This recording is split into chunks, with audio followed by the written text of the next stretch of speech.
Well, we're back again. Here we are on a Thursday night on SAFC Fan TV. Good evening, welcome along.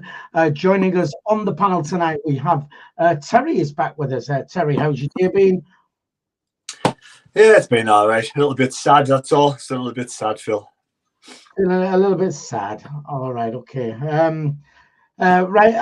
Joining us also the boy down south, Jacob is with us, back with us. Jacob, how's your day been? Long and tiring, mate. I've only been in from work about half an hour, but yeah, can't wait for my favourite time of the days to talk about the club I adore, which is SAFC. You've been telling us you're a grafter next. Also, Jack Shields is back with us. Jack, how's your day been? Yeah, not too bad. I like Thursdays. We're near the weekend, and good hour talking about the lads tonight. So yeah, see how we're going. See how it goes. Fair enough. Thursdays, start of my working week, of course.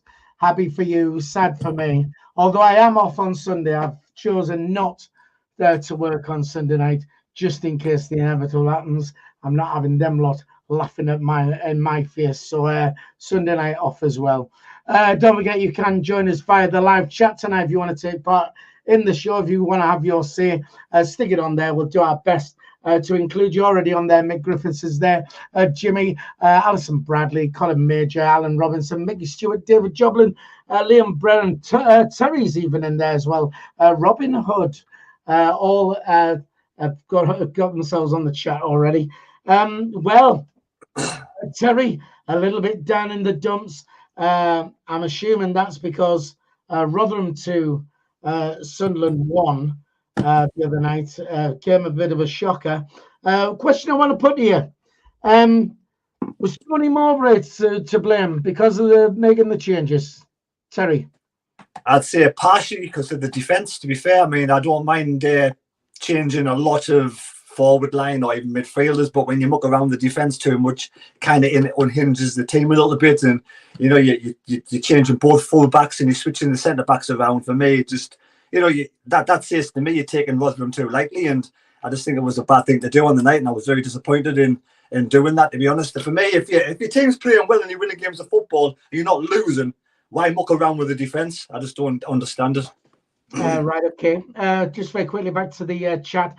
Brian Scotia Mackham says good evening from Atlantic, Canada. So good evening to you from all the way over there. Bristolian Mackham's there, Conrad Tank is there as well, Glyn Jones. Emma, who's part of our team, says evening, lads. Nathan Askew says supporters need to chill out. And Andrew Simkus is on there as well. Tony Mowbray making changes. Is he to blame? Jacob? I think I always knew that he was going to make changes for that game on Tuesday. Were they the correct ones?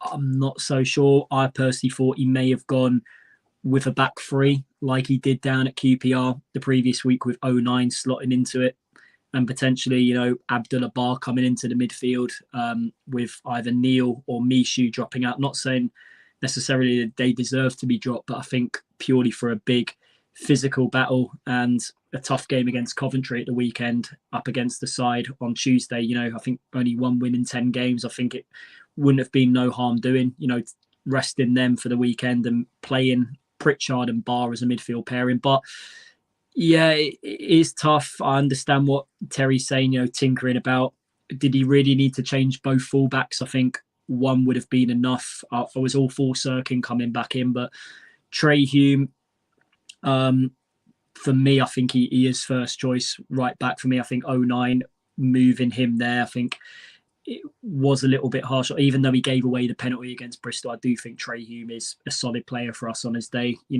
doing both things, attacking and defending and also getting crosses into the box. But it was one of those nights, first 45 minutes, we weren't great at all.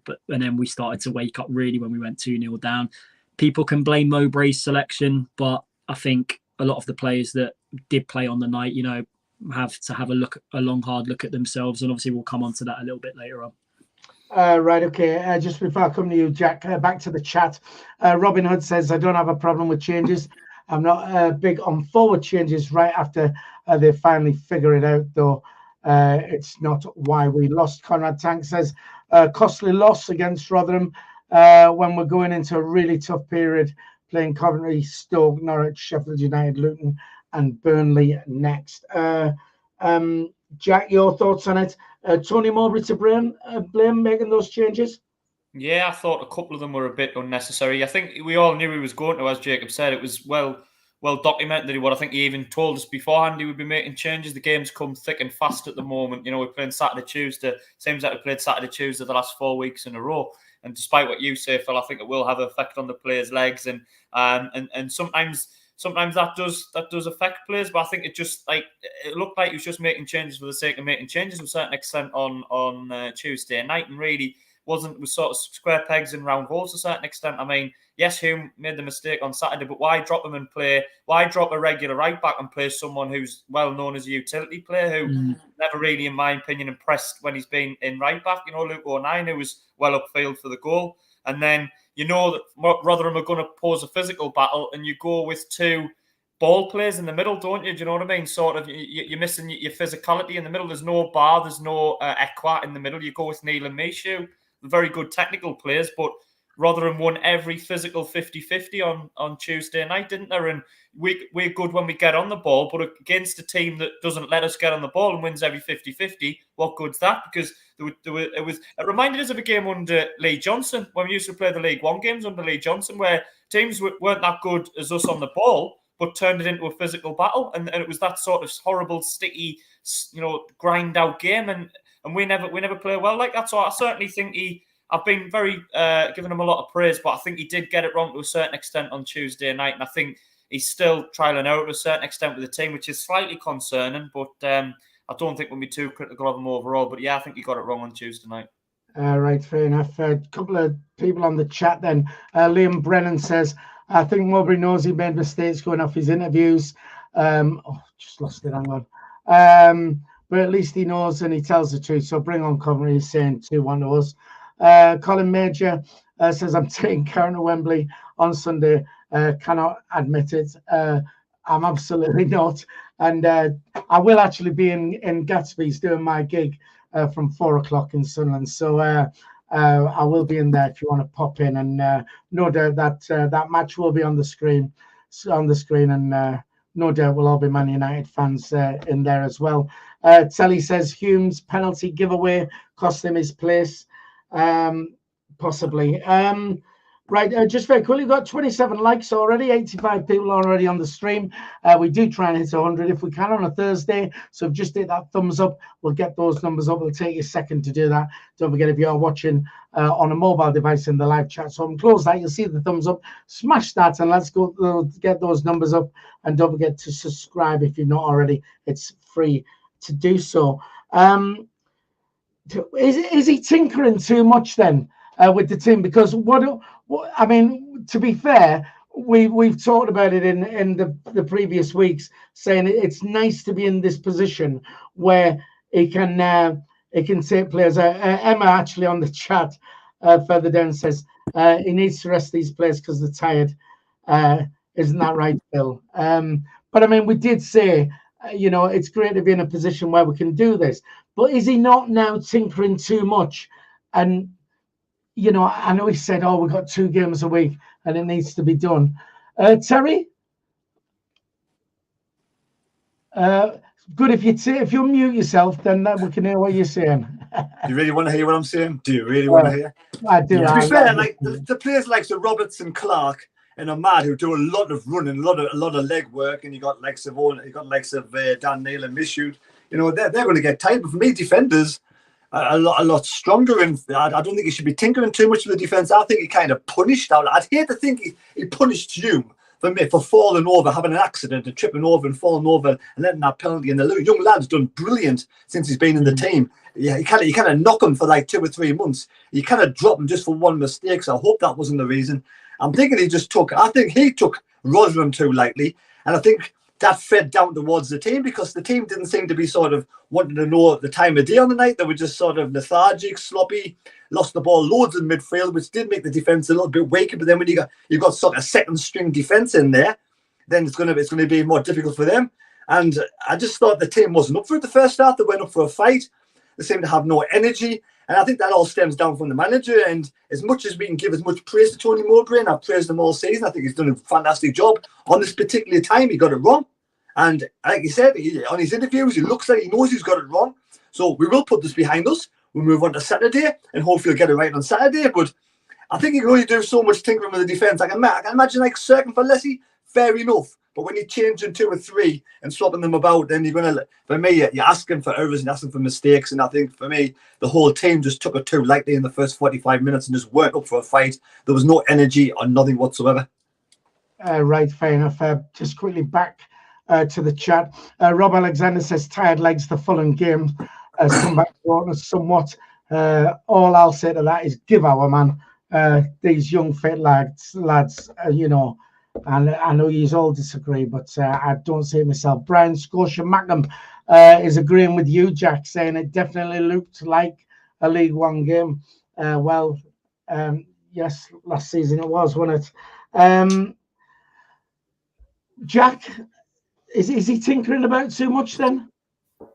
Well, I think when you've got a player who's played well bar Saturday, yeah, Hume dropped the mistake made, dropped the clanger on Saturday. I don't think he deserved to be dropped, and I agree with what Terry says. It did come across as like, yeah, I'm gonna punish you a little bit for that, and I think that's wrong, particularly with young players. You have to allow them to make mistakes, but I think it's also, I hate to say it, but it's a Luke O'Nien problem, because I think when he's fit, a lot of the time we're shoehorning him into the team. And you're thinking, well, why is he playing there when we've got a solid right back there? Why is Luke O'Nien playing right back?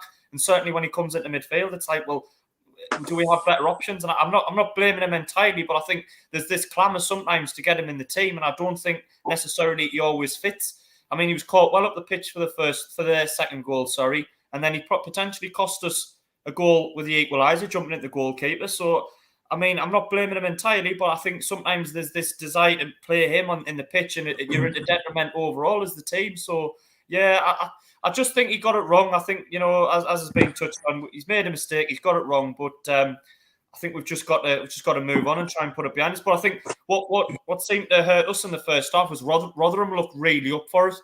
I think sometimes we analyse things from a Sunderland perspective on a Sunderland podcast, but you've got to look at Rotherham, and they look bang up for it in the first half. They look like they had a point to prove, typical team fighting down at the bottom, and we looked like we were sort of not really going into it with a full 100%. We were sort of easing off a little bit, almost like, you know, well, we shouldn't need to try to beat these, which is the wrong attitude. So maybe it was a wake up call for us, because we've done very well away from home recently, and we haven't lost in so long, which I'm sure we'll come on to. But yeah, it was a bit of a wake-up call, but brought back down to earth to a certain extent.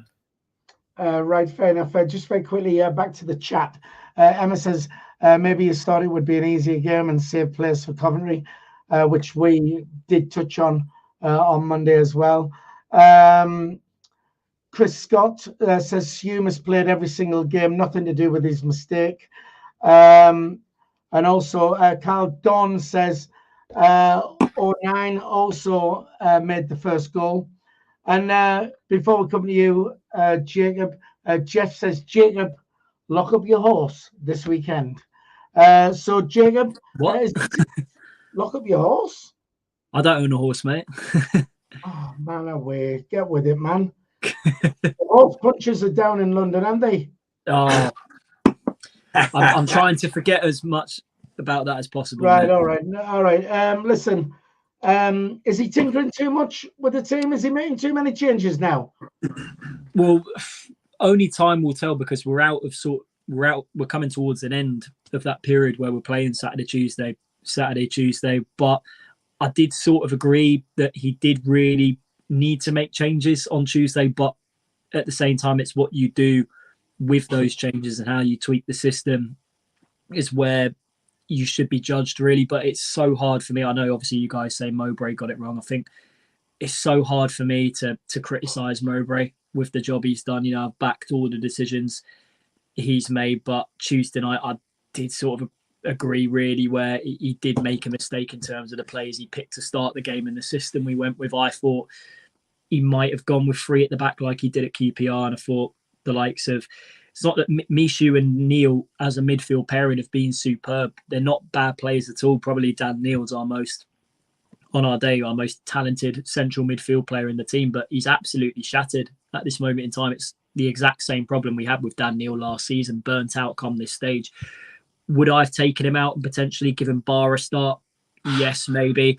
And same, I thought potentially Gelhardt might have dropped out and Diallo would have led the line, but Gelhardt, I thought he was one of our better players on Tuesday personally. You know, people were running off him. He was holding up the ball well, getting in the right places in the box, and he was obviously unlucky not to bag 2 instead of just the 1 on Tuesday. Took his goal well, and hopefully that's a confidence boost for the boy, because obviously he's come with a lot of pressure on his shoulders with no strikers fit. And yeah, he was one of the standout performers from Tuesday. All right, okay. Sorry, Jack, he was one in there. Yeah, I just think I know I've sort of mentioned it already, but I think I agree with what they're saying, what the lads are saying, because I think there's definitely you could make changes, but I think for me that the main area that we needed to make changes was in the middle, and I think coming up against a sort of physical athletic team like Rotherham, and then you leave the likes of Barr and Ekwa on the bench. Do you know what I mean? You could play either of those in the middle. You know what I mean, and have one there alongside a bit more of a technical player. But he went with the 2 technical players, and it was obvious we were getting overrun. I mean, you could see time and time again they were overrunning us in the middle, getting the ball wide, and that's where both of the goals come from. So I don't think it's a case of he shouldn't have made changes. It's just that the changes he made were the wrong ones. You know what I mean? Right. Okay. Well, let's get on to sort of the overall performance then. We all agree first half was absolutely not very good, though we were better second half. Why were we better second half than first half? I mean, there's a couple in the couple of comments in the chat saying that it seems to be a pattern lately that starting a match poorly. That's what Alan Robinson is saying. Terry, you know, why the first half, you know, so bad and the second half much improved? I just think we took them lightly. I think the players, like I said, didn't have any intensity, didn't have any fight, didn't really want to put the foot in, were frightened at making challenges, were sort of backing out the challenges. It might have been, I don't know whether it's just because Rotherham were too physical. The likes of Dan Neil and Mishu just didn't fancy the game at all. And it wasn't until we actually went 2-0 down until we actually got to go back. Then we made some more changes. We brought Ewan, we brought on Roberts, we made 1 or 2 later on, that we actually start looking as if we could actually get back into the game. We still had plenty of time to get back into the game, by the way, man. We got 1 goal in 61 minutes, was it? So we still had half an hour to get back into the game. And we did actually got an equaliser towards the end, where I thought it was unjustly sort of ruled out, because I thought the keeper just ran into flipping Luke 9. And for me, the keepers has defended far too much. I mean, you get one keeper punching Dennis Second in the face. It's perfectly fine to do that. And you get one person, one of them just runs into Luke 9 because the keeper rolls down on the ground like a bag of shite. He gets a free kick. So for me, we still had plenty of time to get back into the game, but we're 1 down 4 by taking Rotherham. You know, Rotherham 4th or bottom. I think most of the players were like, yeah, we can just turn up and we can, you know, put a performance in. But obviously Rotherham up the game, and well done Rotherham. Rotherham performed. You know, that part when Rotherham played Coventry at the weekend, they actually scored first as well. So I think the manager was absolutely going crazy, saying it was disallowed goal for no reason.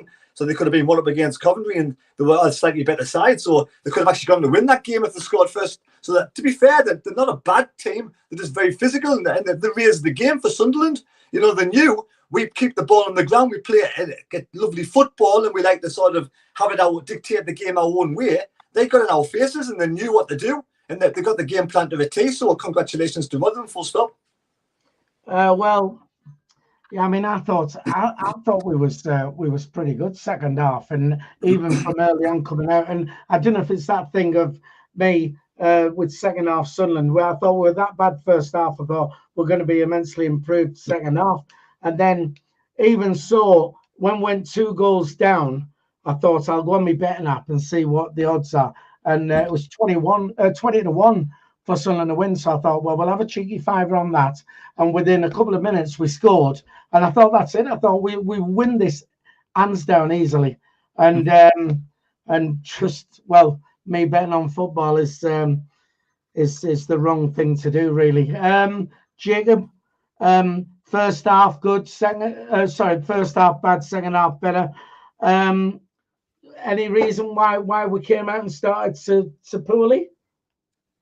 I don't know, really. I think it's a combination of things. I think tiredness could be one of them, but at the same time, when you struggle to, start the game effectively against the side who's only picked up, I think their record before the game kicked off was 1 win in 10. It's not obviously great, but I think it's a case of Rotherham were just up for it more on the night. Obviously, they were the home team. I think they pressed us high. I think in the build-up to the first goal, the geezer that scored at Rathbone, I think he took about 5-6 touches of the ball before he hit the shot. And for this level, you simply cannot do that on a defensive point of view. It was a poor goal to concede. But even in the second half, I think Mowbray obviously wanted us to wake up a bit, and we did. But I think it was just the case we committed too many men up the pitch, and obviously they caught us out on the break. But we only really played for the final half an hour of the game. And, I think the fullbacks, Alessi and Hume, when they came on, they gave a decent reaction. I think they were pretty disappointed. It was sort of a reaction performance from them. They probably felt disappointed to be dropped for the game, to be honest. When they came on, I thought they did very well. And Roberts as well. People can say about Diallo had an off game on Tuesday, but I think Diallo is more effective when Roberts is on the pitch next to him. And I think them two, when they combine, they can cause any defence in this league, any problems whatsoever. I think Roberts also wouldn't have been a player I would have taken out the starting lineup for Tuesday. I mean, Ahmad probably, I'd probably his worst game. I've seen it since he sort of got to run in the team. People are saying here, Telly saying defenders are getting the measure of Ahmad and Roberts now. I don't know. I'm used to seeing 3 players on Ahmad anyway, and running through them. I don't think that's the case. Chris Scott says Roberts was excellent when he came on. Bob Bass says Ahmad playing without Roberts was lost. Much improved when Roberts came on. He's a quality player, but we were carrying him for the whole of the first half. Jack, any reason, starting off poorly, but we were better second half. Thoughts on that? I just think we were second best in the first half. I think Rotherham came flying out. They were a team that had nothing to lose to a certain extent. Most outsiders probably wouldn't have had them on to win that game. But sometimes when you're down at the bottom, you create a bit of a siege mentality and everyone's against us. Let's go out and play. They were the home team down at the bottom.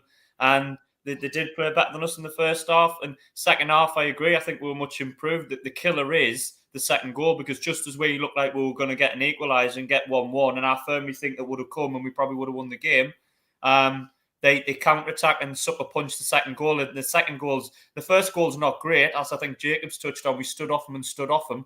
We allowed the lad about 5 seconds to pick his corner, and he did.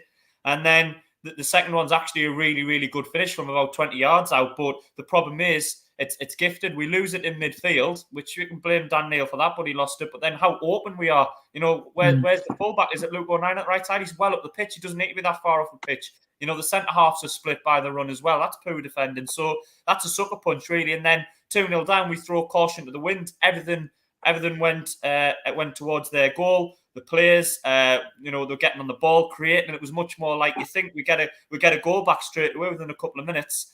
And then we huff and puff all night, not really creating any quality chances. I think we touched on Diallo. I think he's been a bit poor for a few weeks, Diallo. Now he hasn't had that many great games in the last few. I don't think personally. But, I think it's just one of those. Sometimes you just don't play well. We didn't probably deserve anything for the first hour. Came strong in the second sort of half an hour, the last half hour of the game, but just wasn't great from us. But I think sometimes you've got to give Rotherham credit as well. We always look at it from our perspective, and sometimes you've just got to say they were up for it. They didn't have that many chances, but the chances they got, they were clinical. Do you know what I mean? The two main chances that they got, they put them away. Particularly the second one's a very good finish. The good news is the game's come thick and fast, aren't they, at the minute? And we've got a chance to get it out of our system and start strongly on Saturday against Coventry. I get what you're saying. They were up for it, but it just goes to show. I mean, we talked about this on Monday and said Rotherham have actually got a poor side. They're not a very good side, but just everybody being up for it, giving 100%, is what could make the difference. You're saying about Ahmad's not been good for a while now. Emma on the chat says exactly the same thing. I think Ahmad's been bad for the last few games, hasn't played at his best. Sorry to interrupt, Phil, and I think as well, if we'd had Ross Stewart there, we wouldn't sort of be relying on Ahmad as much, because we've got Gelhardt, who's new in the team. We're sort of relying on Ahmad as one of the main strikers, and really, I don't think we signed him to be that role, but he's been forced into it because we've lost Ross Stewart. So Ahmad, you know, there's a lot of pressure on Ahmad to be the creator and also be the one that puts the ball in the net. But really, that's a role that's being thrust upon him because we're missing our key player up front. So I do have a bit of sympathy for him to that extent. There's a lot of weight on his shoulders. Right, okay. Just back to the chat. Keno says Mowbray has largely got his selections right, but probably got it wrong on Tuesday. Roberts has been great and should have been starting. Alan Walton says, I think we might be in for a bad run of results. Not had one this season. Well, hopefully you're wrong, but we see where you're coming from. We've got 50 likes. At the moment, we're halfway through that magical 100 number. If you can just hit the thumbs up, take a second to do that. Let's get those numbers up if we can. It'll help us by hitting the like button. Jacob, were we unlucky not to get anything out of the game then? Bolstame, I think we deserved, based on the performance we had. I know for the first hour we were second best in a lot of departments in that game, but I thought with the effort we put in the final half an hour, and obviously the subs, you can argue, did they come on a little bit too late? I mean, let us know in the comments below. I thought, based on the press that we put on them and the chances we created, we deserved probably at least a point out of the game on Tuesday. But it just wasn't to be, and we only have ourselves to blame. You know, we shot ourselves in the foot by being too open at the back and too far up the pitch, which led to obviously their second goal. I mean, we put lots of crosses into the box. Gelhardt at times, they doubled up on him, but he found space and took his finish well for his first one. He was caught offside for his disallowed one. Just obviously he didn't watch the line well enough, but he's still a young lad. He's learning his trade. But yeah, going back to the goal, I think that should have stood at the end, like Terry said. You know, the lad simply just felt the keeper just collided with the defender, just ran into him, to be honest. And the protection for the goalkeepers right now is too much, to be honest with you. And unless he right place, right time, Gamble put it in the net, and really that goal for me should have stood, and we should have come away with a 2-0. It wasn't to be. I'm going to come on to that just now. Anyway, just very quickly back to the chat. Rusty Mackham in Gran Canaria. Great to be over there. If Luke shouldn't have been so far up the pitch at times, we wouldn't have scored. He put in a class cross for our goal. Look at lazy Mishu Niklu, apparently, around both goals. Jack, were we unlucky not to get anything out of the game?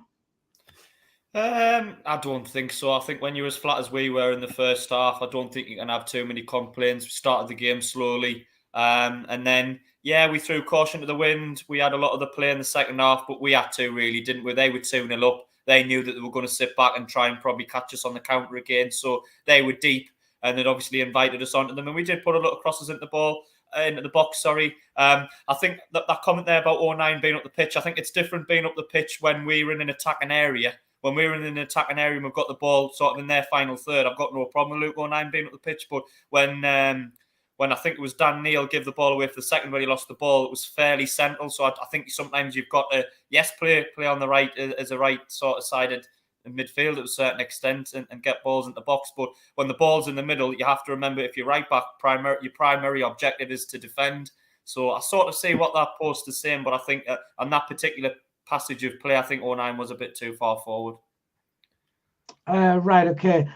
Carl, I don't know if Carl's on a wind-up on the chat. He's saying we'll get bad on Saturday, and he's also said that Stoke will also knack us. So obviously on a wind-up mission. We want to say a massive thank you to Colin Major, who's donated £10 via the Super Chat. Come have a round of applause, please, for Colin. Don't forget, you can donate money to the channel. It doesn't make a profit, this channel, and it does cost money to run. So you can do that via the Super Chat if you wish to do so. You'll see a $ sign at the bottom of the live chat. You can click on that, select the amount you'd like to donate, and you can send that to us, and that would be gratefully appreciated. Colin Major's message says, there you go, Phil, get Karen a cuppa down at Wembley. Look, I'm not going down to Wembley with Karen. So much so, if I had a ticket for Wembley this Sunday, I would, as much as I hate the Mags, I would give it to a Newcastle fan and not use it. I would be gutted if I thought a Newcastle fan, if we were in a final and tickets were so hard to get and a Sunderland fan was going, I'd be gutted if it was the other way around. And I think as a proper supporter, I'd rather a Newcastle fan have it than me have a ticket to go to that match that I've no interest in anyway. So, Colin, I will get Karen a cuppa, but it won't be down at Wembley. I'll get it one on Sunday in the city centre. There you go, our city centre.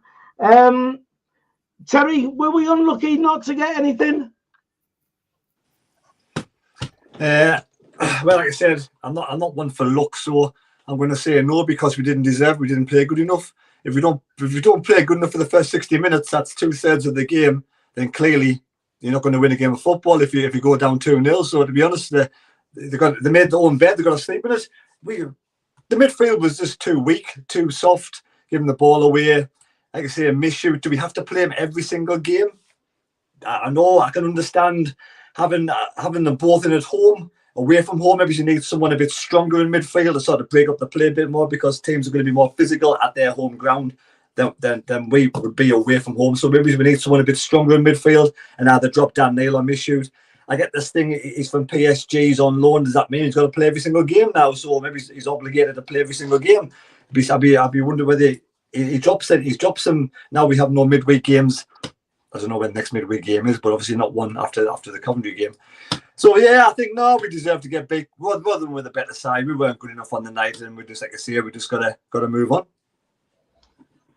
Right, I know you don't like this luck thing. I've got to disagree with you. I thought it was very unlucky not to get anything out of it. Like I said, once we got our first goal on 61 minutes, I thought there was no other team going to win it other than us. I thought this is it now, and I mean, we had 2 goals disallowed, although one, the first one was clearly offside.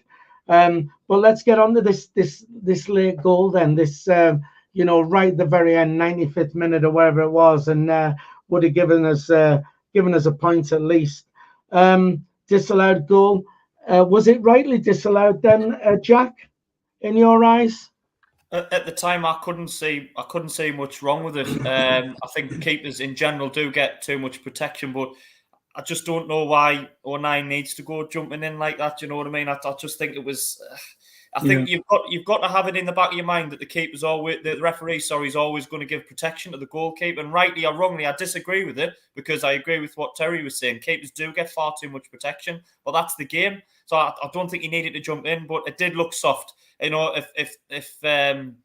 you get that, you're happy. But I think it did look a bit soft, and I think was the Gelhardt one offside as well. We were a bit unlucky on that one, because that didn't look like it was massively offside. So I mean, we were slightly unlucky with a couple of the decisions, but overall, I don't think you can complain too much. Yeah, well, I mean, you was in the ground, but watching it on the telly, it was definitely offside. Gelhardt's goal. Just very quickly before we go on this, Mick Griffiths on the chat there says, I'm not bothered if Newcastle win, lose, or draw. To be honest, I'm not interested. Right, fair enough. Good man. Jacob, the goal at the very end, I know you've touched on it anyway. Your thoughts on it? Were we hard done to there?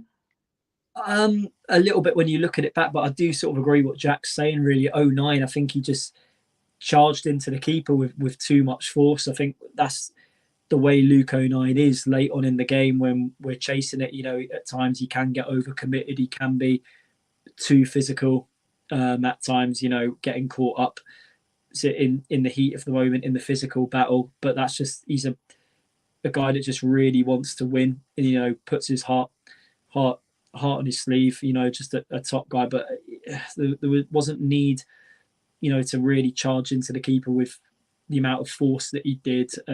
But then again, I think the keeper was a little bit soft on it, to be honest. It was a fumble. I saw it as a fumble, unless he took advantage of that, put it in. But the referee blew for a foul. But listen, at the end of the day, decisions I always go by, it can even itself out. So we'll likely get a decision our way. That could be a controversial one at Coventry at the weekend. So who knows? Right, okay. And on the chat says, yeah, unfortunately, Jack, rules are rules. And soft, though it may have been, it was a foul. Jacob, you just said it was a soft one, but a foul's a foul. It's basically what he's saying there. Keno says we would have been up in arms if it was not given against us. 09 slams into him, is what's said there.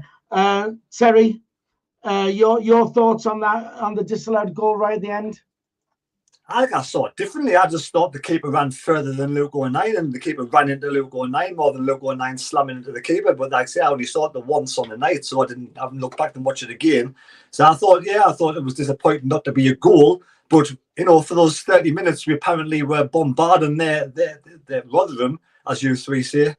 We didn't create anything. We didn't create any clear-cut chances. We didn't make the keeper work that much. So did we deserve to get a draw? No, we didn't, because we didn't, carve them open. They created two really good opportunities. Well, obviously, we gifted them the ball, but they took two good shots, hit the post and went in both times. Can't really save them. Did we do any of that? No, we didn't. So to be fair, Rotherham were the better side. I'm not going to say we deserve anything from the game, because we didn't get a point. Right, okay. Just very quickly on the chat, Jeff is saying, I hope 09's not becoming a liability. Sent off the other week, piggyback last week. Then that. It's funny because, I had 09 down. He used to be a liability, and then he seemed to sort of get over that. Hopefully that's not now sort of, creeping back in. Only Fools in SAFC, which is our very own win. There says 09 leads with his elbow and jumped into the keeper. It's a foul, unfortunately. Other way around would have been screaming for a foul. Mark Fletcher, he agrees with you, Terry, down there. Right, okay. Just very quickly, likes again. We're on 64 likes. Just hit that thumbs up. We'd like to try and hit 100 if we can on a Thursday. It'll take you a second to do that. What about a standout performer for us who shone for you out of the team then, Jack?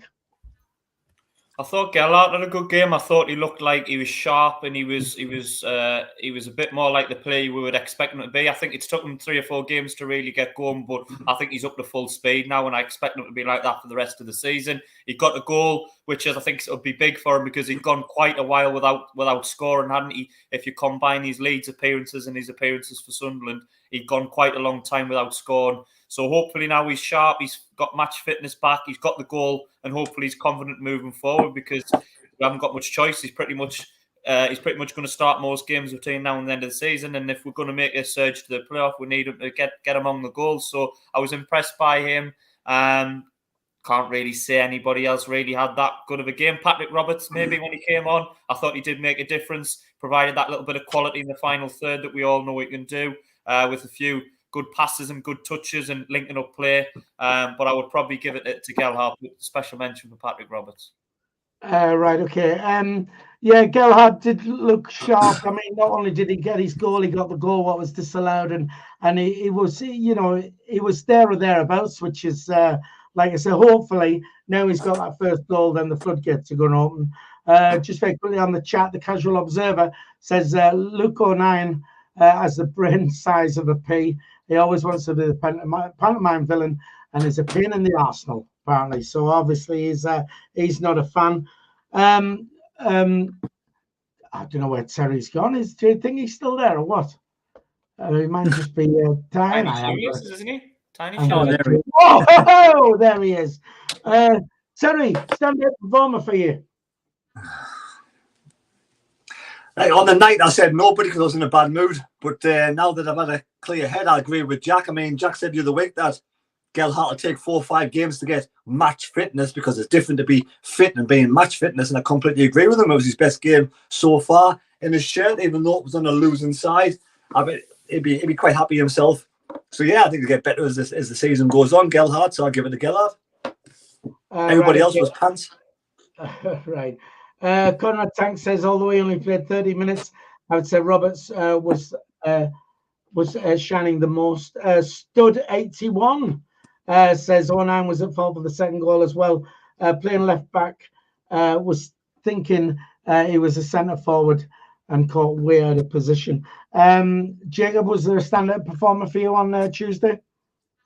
I think the one that stands out for me based on his overall contribution in the game was Geldhart. I think the way how he dropped deep at times to receive the ball with, wanting the runners to run in behind him, but also his positional play, wanting to get into the box and get on the end of things, was obviously a joy to see. And obviously, hopefully now with his goal that he got on Tuesday, give him a big confidence boost. But other standout performers, Patrick Roberts done really well when he came on.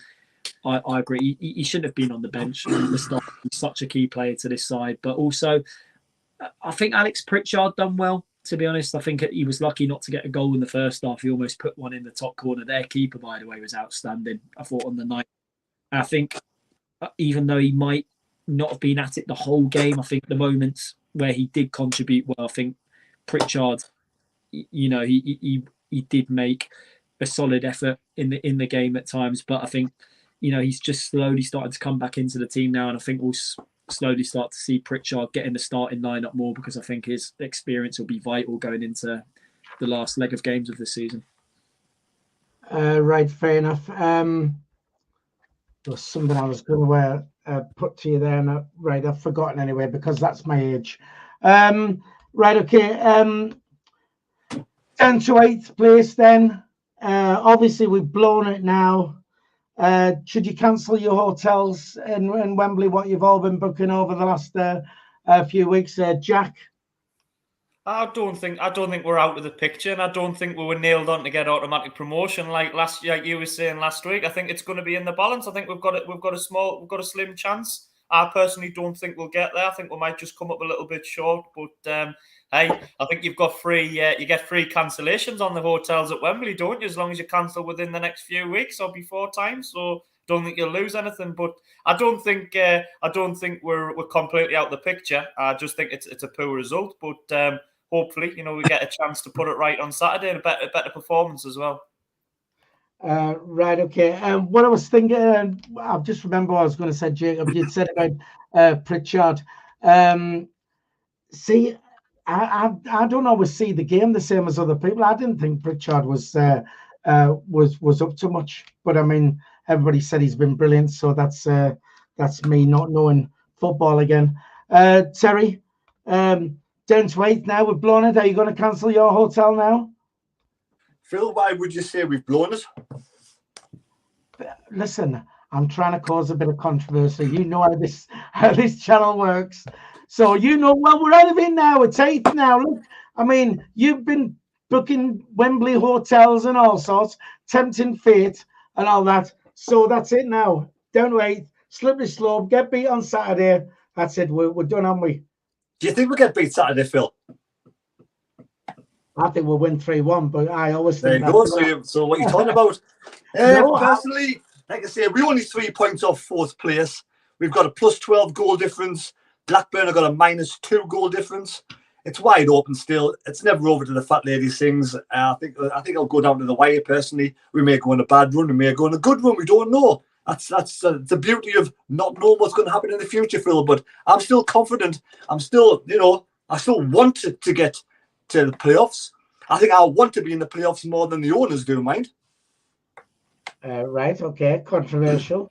Jacob, we're down to 8th now on the slippery slope, and I'd say we're blowing it. Have you cancelled your hotel?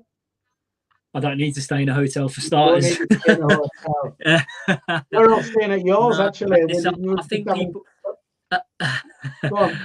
I think people saying we're on a slippery slope, I think, is a little bit harsh. I mean, no form is, I think, other than if you're like Burnley at the top of the league running away with it, I think no form is consistent in this division for any of the teams below Burnley, to be honest. I mean, look at Sheffield United. People thought they were going to get automatics. It was nailed on, but they're starting to go on a slippery slope as well. But they could easily, they're in a decent position to go have 2 wins on the spin, and they're right back in the mix. So listen, 13 games left this season.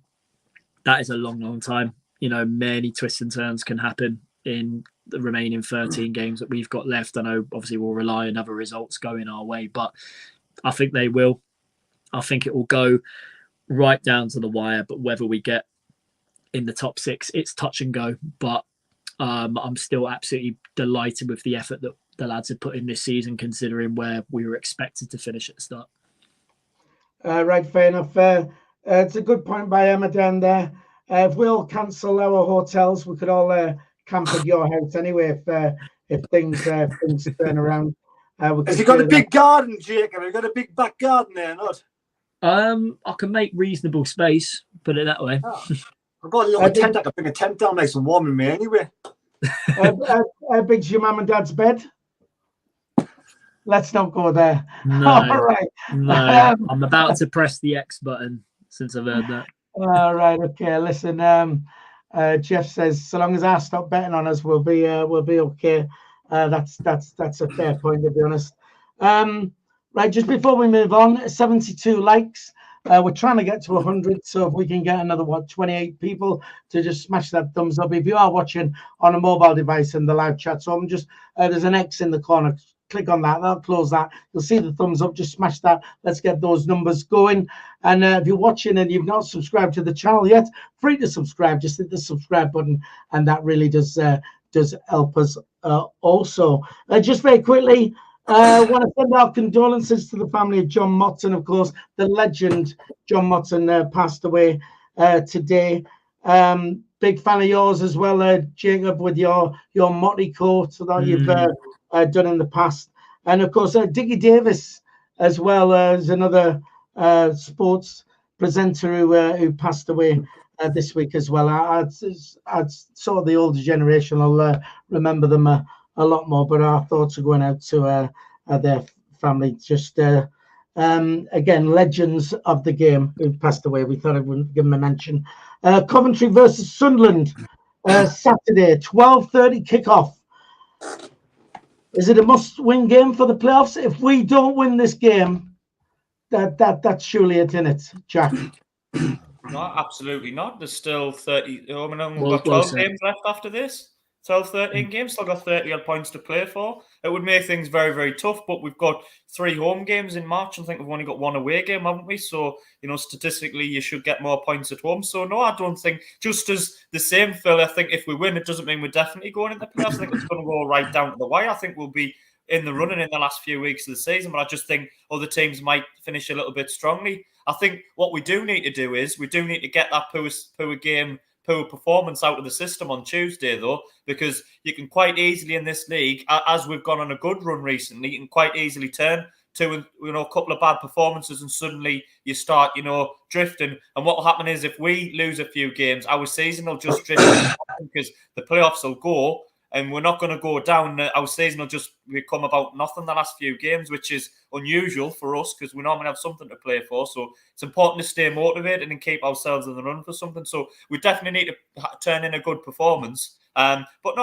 I wouldn't say it's all over if we lose on Saturday. It'll make things tough, obviously, but I wouldn't say it's all over. Still a lot of games to play for. We're only back end of February, aren't we? So right. Let me also chuck in on that then, Jack, while we're on. Just very quickly, because we are sort of pushed for time. Would you take a draw now? No, not really. I think go there and try and win the game. I think I would take a draw if we were struggling or at the top, you know what I mean, away from home. But I see no reason to take a point. We're having a pretty good season. Go there and try and win the game. No, I wouldn't take a point.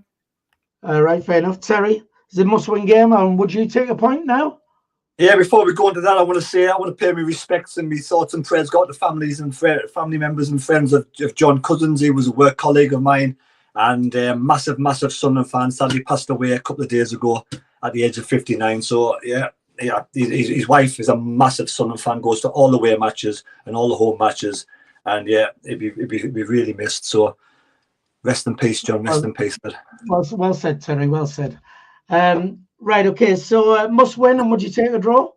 I wouldn't take a draw, but I wouldn't take a draw before the game, but after the game, if it's a draw, then I'd be satisfied, yes. It's not a must-win game, no, but a game we need to get back to we need to get back to winning ways as soon as possible. So the first game, it's the beauty of playing games quick and fast, because you can get a win, forget about the Rotherham match, but we need the players to actually perform and really up the game on Saturday and really put a bit of intensity. Where I want some high press. I want to see the high press game that we like to play, because like we did against Fulham away, I thought the high press was superb then. We need to do that again, to be honest. Right, okay. Emma on the chat just very quickly says, at least it's looking more likely I haven't got to contact Phoenix. I think at the start of the season she might have said something about showing a bottom in Phoenix window if we went up or something like that. So that is one bonus of us not going up, not having to see Emma's backside in Phoenix window. Jacob, is this a must win? And would you take a draw now?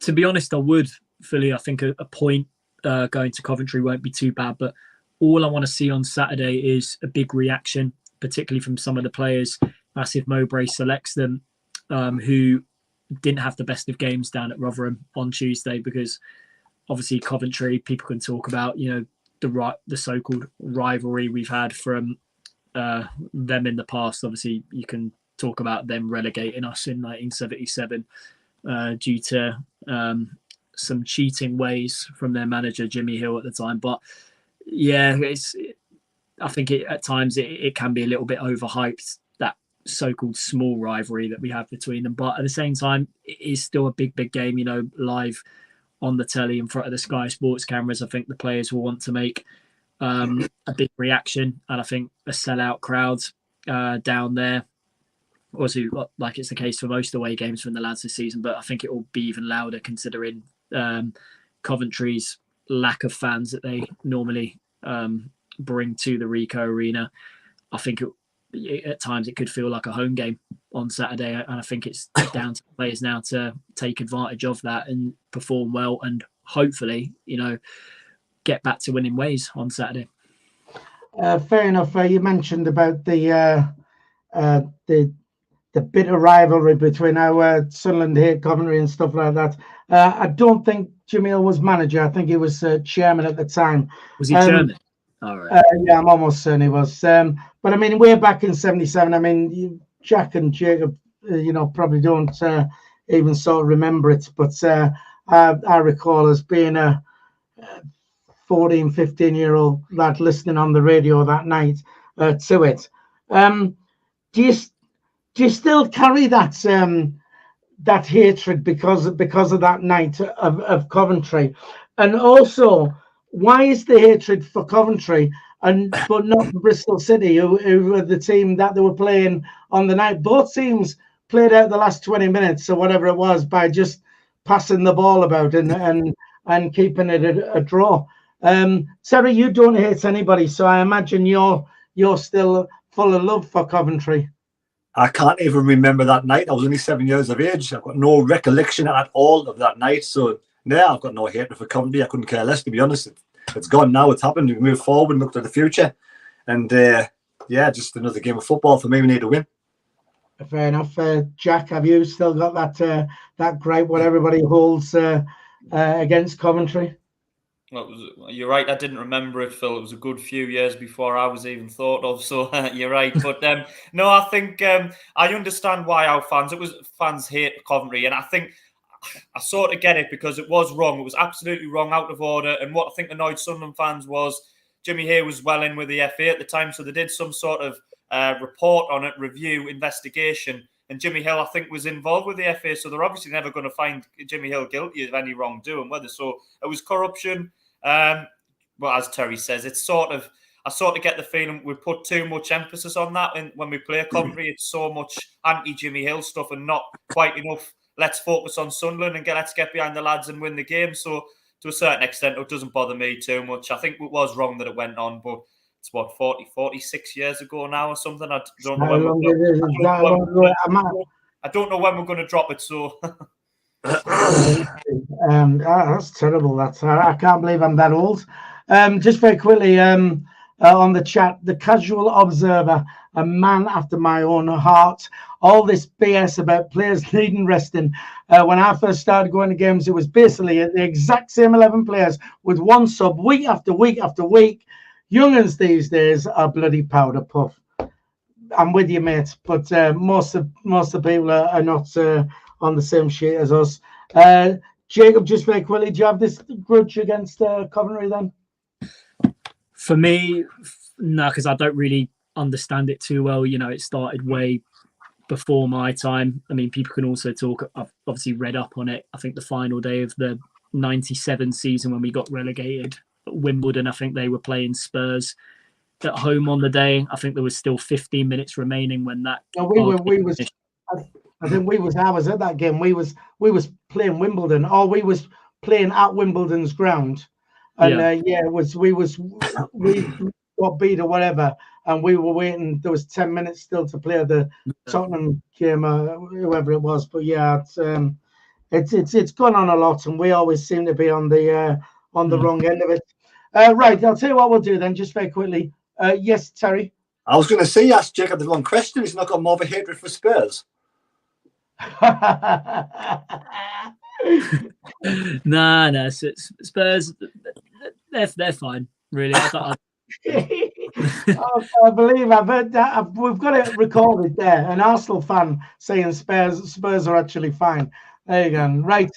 Right, here we go then. Right, what we're going to do, the team for Saturday. So we're going to get Terry's whiteboard up. If I can just so I'll get rid of this, and we'll get him on big and there. And so I'm doing something different this week, Phil. I've almost picked the team, right? I've almost picked the team, but I'm struggling with central midfield. So I'm going to let you three fill in the blanks, right? Let you three fill in the blanks. This is the team I'll play. But I'm a little bit worried about the midfield, central midfield. So we'll start off with Jack. Jack, who would you have in that central midfield partnership? I would go. I think you need a technical player and a physical player. So I would probably go Dan Neil. Yeah. And it's down to Ekwa or Bar. I'd go Bar. Dan Neil and Bar. Do you think Bar's good enough for that position at this moment in time? I think so. I think he is. I don't see why not. I just think you need one physical player and one technical player. Terry, I think we played two technical players the other night, and it was the wrong move. So I would go either Bar or Ekwa with Dan Neil. I'd probably go Bar and Neil. I think he is good enough. Do you think Dan Neil's better than Mishu? Do you think Dan Neil maybe needs a rest because Mishu had a rest a few weeks ago? I just think. I mean, you could go either. I personally prefer Dan Neil. Dan Neil, that's my opinion. Right, well, thanks, Jack. Jacob? Dan Neil and Abdullah Bar. All right. Same as Jack. Great minds think alike. Short but sweet. Well, Phil? I'd put definitely Dan Neil has got to go in there. I think he's in form, but I'd put Mishu in as well. I think as well. You wouldn't change the midfield? You give him an opportunity to come back? Well, no. I mean, to be honest, I think there's been too much tinkering done, and I think it's like, I mean, see, you're not going to win me over with this resting players and all this malarkey. So, I mean, who would you put in? See, it's difficult because the big question I'm not a massive fan of Mishu. I'm not a massive fan of having to play somebody all the time. But at the same time, Dan Neil was that bad on. It wasn't very good on Tuesday. Do we give him another opportunity to come back? Do we just give him a rest? Just give him a little bit of a rest, a bit of a break. Personally, I'd put, and Jack's gonna fucking hate this, but I'll put. Got to play as we've got to get him in somewhere, haven't we? I'd put him in there, and this hopefully doesn't get a red card because I think anybody else will get overrun with Coventry. And then after that, you can put. See, I'm a bit worried about Ekwa. I think Ekwa needs more game time before he gets a start, and I'd be tempted to bring on Ekwa maybe at half time if the midfield isn't playing well. Bring him on, give him 45 minutes. But Ekwa's been good when he's come on. And he has for a small amount of time, but not for a full 90 minutes or even for first 45 minutes start of a game. I'd be tempted to give him a chance after 60 minutes, give him a decent run out. Just very quickly, there's people on the chat chugging their 2 penalties worth in there. Jeff says Ekwa and Neil. Glyn Jones agrees with. You put Mishu and or 9 in there, yeah. Glyn Jones says Neil and 09.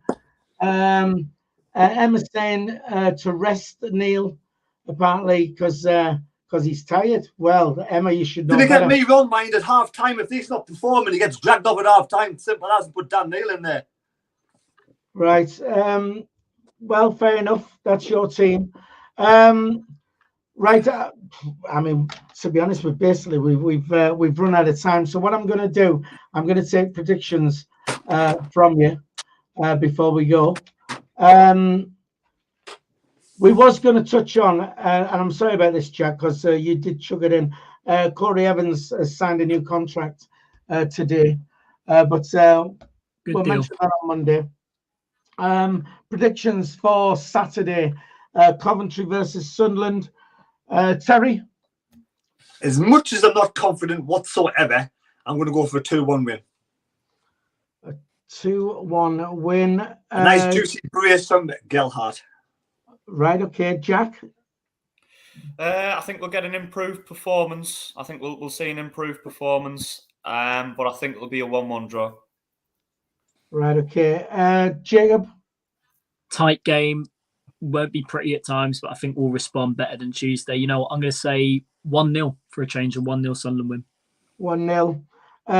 I think it'll be a tough game. I really hope I'm wrong. I'm going to go for a 1-1 draw. I just think, you know, Coventry away, they're not a bad side. And somebody said on the chat a little bit earlier that I think they're on 3 on the bounce now, 3 wins on the bounce. So they're in a little good run of form. Right, listen, thanks for joining us. What we on 85 likes, 15 people. All you got to do is smash that thumbs up. That'll get us to 100, and we'll love you forevermore. It just about wraps it up from us. Don't forget, we will have Wayne's weekly roundup. Will be on the channel tomorrow. That's all the information you need to know about Sunderland, all in a condensed 5 or 6 minute segment. So make sure you check that out. We will be back live on Monday night to analyse what happened on Saturday. Terry, before you go, would you like to say bye to everyone? Before I go, I'd like to say goodbye to everyone. Thank you very much. And Jacob, just say bye, would you? Bye, everyone. As I always say, keep the faith. Keep the faith. And Jack, just say bye to everybody, would you please? Yeah, come on, Sunderland. I'll see everybody later, lads and lasses. And by the way, the person who commented about buying Jack a drink down at Coventry, Jack is going down to Coventry. So if you bump into Jack, buy Jack a drink down there, would you? He needs it. If anybody bumps into Where's Jack, mine? buy Jack a drink. Yeah. Right, listen. I'm going around bumping into everybody now. Was it you? Was it you? And I'll get us one anyway. Yeah. Take a spare shaver down just in case he needs a shave as well. I do right. You're right there. Right, listen. 92 likes, 8 people hit that thumbs up, and we'll love you forever. So don't forget to please like, share, and subscribe. And don't forget, of course, if you are a member of our channel, you'll see your name in the credits at the end. So watch out for them. Thanks for tuning in, and we'll see you on Monday. Thanks very much. Ta-ra. Bye.